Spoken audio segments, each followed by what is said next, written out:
Let's learn something really quick. If you got the time, absolutely. And you got the discipline, there's no question about it. I love that. Yeah, that's a great practice to put into your everyday life, you guys. You generally regret the things you don't do, not the things you did do. Let me say it that way. Mic drop. This was just awesome. I love meeting my guests in person, and it's a whole nother animal, and the energy is just electric. You guys, this is your host, Deanna Radulescu with Label Free Podcast. Live your best life. You must live label free. What is good, everyone? This is your host, Deanna Radulescu with Label Free Podcast. To live your best life, you must live label free. As always, bringing incredible guests from all over the world, so sit back, relax, and tune in.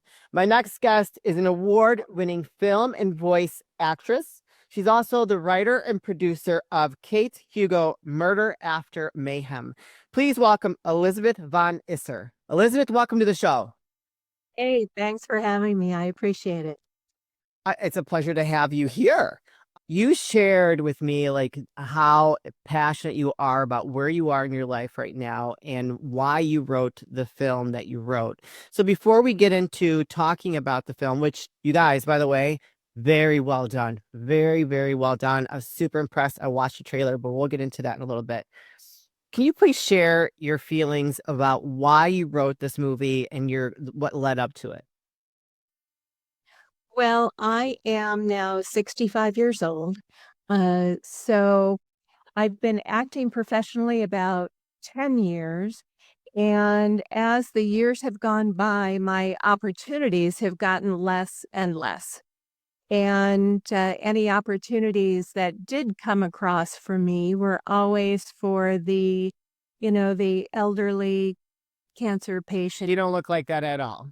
Oh, thank you. Or the silver-haired grandma who sits in the rocking chair. And I started, just getting frustrated with the lack of opportunity. And I thought, I'm already 65. If I'm just going to sit here and wait for something to happen, I'm going to sit for a long time. Yeah. So I decided to write my own content. Yeah, no, I love that. Share with us a little bit about what that feels like, that experience of being a woman. And clearly you're stunning. You look great. You look like you're in great shape too. So this label of women in their 50s, 60s, 70s is really is unfair, I feel like. And I don't think that we should be put into that category when we are still so vibrant and are living such a full life and have so much to give.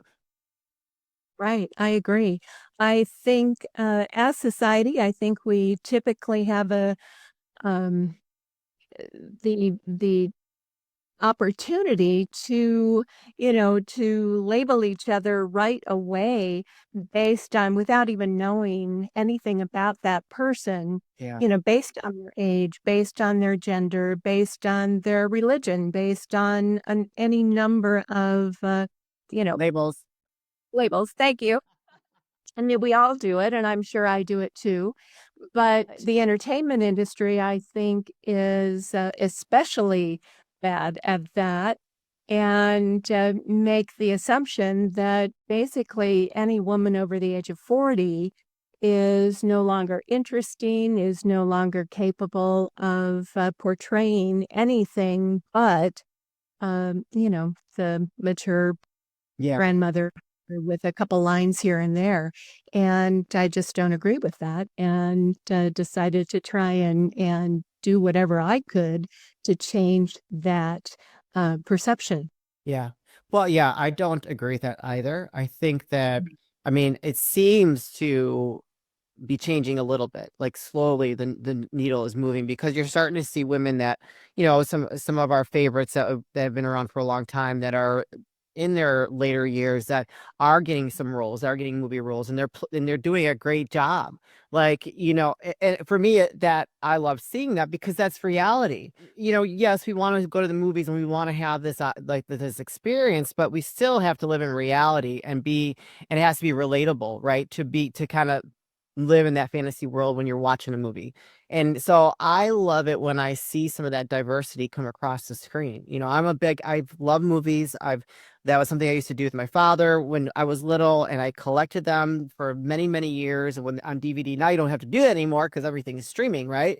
And so, you know, as we go back from the 80s to where we are today, I think there has definitely been a lot of movement in towards accepting women in these roles that are later in life, which I think is good, but it's still not where it needs to be.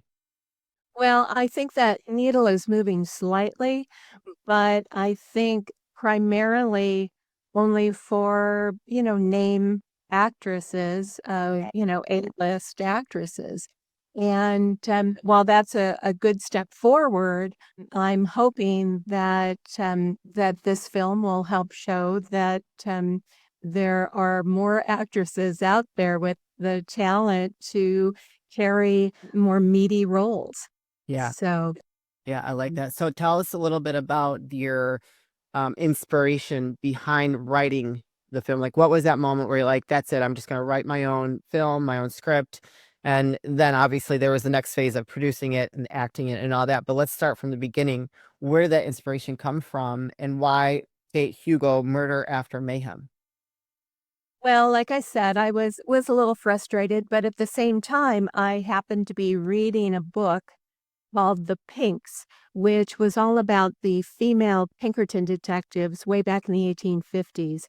And I had no idea that there even were female Pinkerton agents back in the 1850s. And that I thought was very inspirational to me, that if these women way back then could step into a very male dominated role and do an excellent job, that was very inspirational to me. And one of the case studies that I was reading about was so unique and was solved in a way that was so out of the box and creative. And I thought that would make a great movie. Oh, yeah.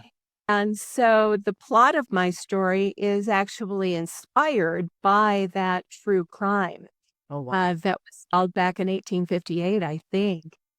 So I had to create this world where technology was no longer available. There's no internet, there's no cell phones, there's no email, that kind of thing. But it actually takes place in the near future after a massive geomagnetic storm sort of devastates the Earth's magnetic field and wipes out the satellites and all that kind of stuff. Wow, very cool. So when did you write the story or the script? I started about 2 years ago, Okay. Oh, wow. and the script went through, oh gosh, I've lost count of the number of revisions, probably 40 some revisions. I'd never written a screenplay before. I have read lots of screenplays, and so I relied very heavily on other screenwriters here in Tucson. I'm in Tucson, Arizona, and worked with my director who helped sort of really refine the script Okay. and help me through that. And yeah, so yeah, I started submitting it to some screenplay competitions. We won some awards, and I thought, "Oh, okay, this is good. I think we need to make a movie." That is awesome. I love the story. Is the movie complete? We are in post-production. Okay. So we have our principal photography is finished. Okay. It's edited. We have what's called a picture lock that's with our composer. And even though it won't be uh, a finished product, I'm actually headed to the American film market in November to pitch it to sales agents and distributors and see if I can find someone who's willing to help us cross the finish line and get it into theaters first, domestically, internationally, and then streaming. I That's love it. Very, very, very cool. Like, just amazing. Did you ever think that you would be producing a movie? no. Yeah, I can't imagine. It's been a learning. Every single day has been a learning experience. Oh yeah. Yeah, every single day. So it's been a lot, but I see the light at the end of the tunnel, and it's good. And so how long did it take you to film the movie? It's all the content for the movie, I guess. All the different Yeah. scenes, because you do it in sections, right?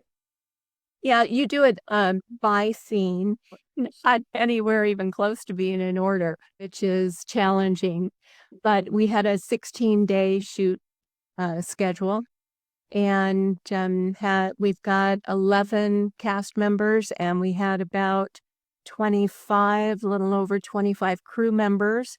They were all primarily local, primarily Arizona or Southern Arizona. So yeah, we brought our actors in from LA.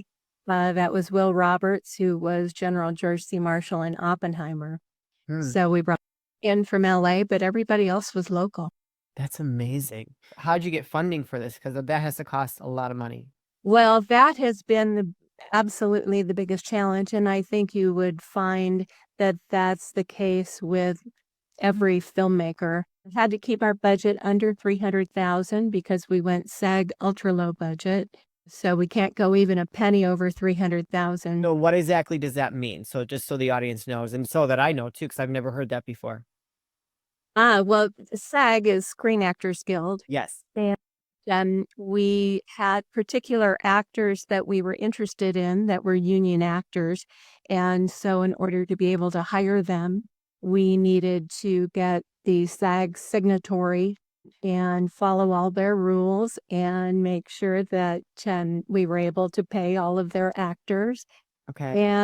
And so it added a level of complexity, that's for sure. But raising the money's been difficult, and we actually have a shortfall right now of about $50,000. So, I'm still beating the bushes. Yeah. I love it. You're not giving up and you just keep pushing forward. What was it like to not only write the screenplay, act in it, and produce it? Like that has to be, I can't even imagine. Like my brain is going like this. Well, I'm kind of surprised I didn't have a nervous breakdown, to be honest with you. Yeah, you never know what you're capable of until you like your, feet at the fire. Right, right. I forget who said it. Women are like a tea bag. You never know how strong you are until you're put in hot water. Yeah. I forget that, but it's true. Yeah. So it was very challenging. I had about 90 pages of dialogue to memorize. And at the same time, trying to deal with all the logistics, Yeah. which are crazy, and try and raise money at the same time. So yeah, it was a lot. I'm ready for a vacation. I bet it's business, right? But in a way that you're creating something as an artist. So you Right. have to be able to go into that role as an artist, but also be very business minded around everything that's going on so that you can get to the finish line. I know myself, not at that level, but it's difficult to like kind of find that balance with all that because it can get really heavy. It can. And I feel like I'm very equally left-brained and right-brained. Okay. My original career was in engineering. And so I think a lot of those organizational skills that I learned and, used as an engineer have been, useful in this particular role as well. Yeah. Oh, sure, for sure. And so this is more like an action movie, right? It is a crime drama murder mystery. Okay. I wouldn't call it an action, No. but it's more like a whodunit. I like to say if you think of Knives Out meets Yeah. The Book of Eli meets The Sixth Sense. It's Oh, sort of wow. I love it. And how long is the movie in total? 107 minutes. Wow. Okay. Dang, girl. That's pretty impressive. Yeah, we're gonna Yeah. have to put that trailer in here. So you guys stay tuned. We'll either put it at the end or somewhere in the middle here. So what's next in this process? So now you're going to the film, what did you say, in November? Which is very The American Film Market, AFM. It is where, deals are made. And so I'll go to AFM, never been there before, never pitched a movie before, but I'm taking classes. I'm getting advice from people who have. I'm trying to be as prepared as possible. Then when I get back into town mid-November, I'm actually starting to film another movie that I wrote. Oh, wow. Amazing. Oh my gosh. I absolutely flipping love it. What do you hope to accomplish by really kind of pushing that needle? Like you're pushing it all the way forward and really kind of breaking through some barriers. Yeah.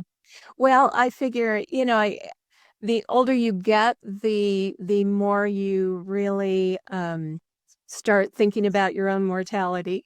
And I thought, you know what? Yeah, I don't have time to wait for someone else to create these opportunities for me. Yeah. So darn it, I'm just going to do it myself, and yeah, and just keep putting one foot in front of the other and see where it'll take me.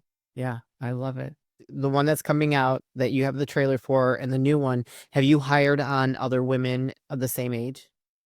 Yes. Now the Kate Hugo, I think our youngest actor is probably in her 40s. Okay. So I tried not only to provide opportunities for other women Yeah. who are older, but also crew. It was very important to me to hire as many female crew members as possible. Yeah. So we had probably, well, close to a 50-50 split crew-wise too. So, yeah. Amazing. Do you want to share what the next film is about, or is that a secret? Oh, well, it's a slightly shorter film. I'm working with a filmmaker I've worked with before. His name is Avi D'Amico, and he has a series of mysteries that are like 45 minutes long Okay. that are to go directly to streaming. And so this one is sort of a mystery thriller. Very cool. I love it. Elizabeth, can you please tell the audience where they can find you, connect with you, and support you? And if they're just tuning in and they're not watching this, where they can find the trailer? You bet. So if they go to katehugo.com, katehugo.com, they can learn all about the film. They can see the trailer. They could donate a little money if they want. Um, and also we have a newsletter that Okay. keeps people informed of our progress. So if they'd like to sign up for that, that's great too. I don't send out too many, but keeps everybody interested. Or they can also go to elizabethvonisser.com, and it's got all my social media contacts there too. Excellent. You guys, I'm going to put those links in the show notes. So if you connected with Elizabeth, want to learn more about Kate Hugo, go click those links, go support her, go follow her on social. Like she is really breaking some barriers here and being an example of living label free. So we love it. Elizabeth, this is the part of the show where I like to ask for last words of wisdom or advice. What would you like to leave with us today? I think what I would like to leave with your audience is don't wait. Regret the things you don't do more than the things you do. And if you have a passion, follow it and don't wait for permission. Yeah, I love that. Amen to that. Well, Elizabeth, thank you so much for sharing what you're doing and being an example of what can be and not what we're told we can't be. You know what I mean? And I think that's super important, especially in today's world when we have so much going on around us that is so negative, to be a positive example of just going forward no matter what, and just like, just taking the world by its horns and saying, I own you. I'm gonna do this. I don't care what you say. I love it. Thank you so much. Thank you. You're welcome. You guys, this is your host, Deanna Radulescu with Label Free Podcast. To live your best life, you must live label free. As always, don't forget to subscribe, follow, rate, review, comment, share, all those good things.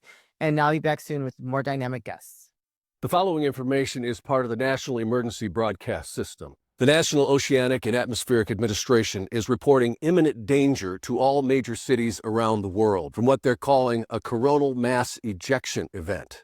All residents are instructed to shelter in place. I'm FBI agent Kate Hugo.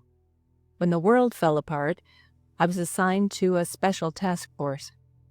Banking is no longer digital, and I watch over every bank in Arizona. There have been a series of small-town robberies, and during the last one, the teller was murdered. There are several suspects, each with motive and opportunity. I'm going to do everything I can to find out who murdered Mike. I'm sure we can agree on one more week. How can I help you, Sheriff? I was hoping that you could increase my credit line. We need to talk business. Thank God you're here, Sheriff. This is all my fault. Trust me. I have a plan. Jesus, Liz, Sheriff Ward. Noticed anything unusual? Is that you? Do you believe in life after death? He told you that. I'm gonna bring Michael Brown back from the dead. He's right there. Can't you see him?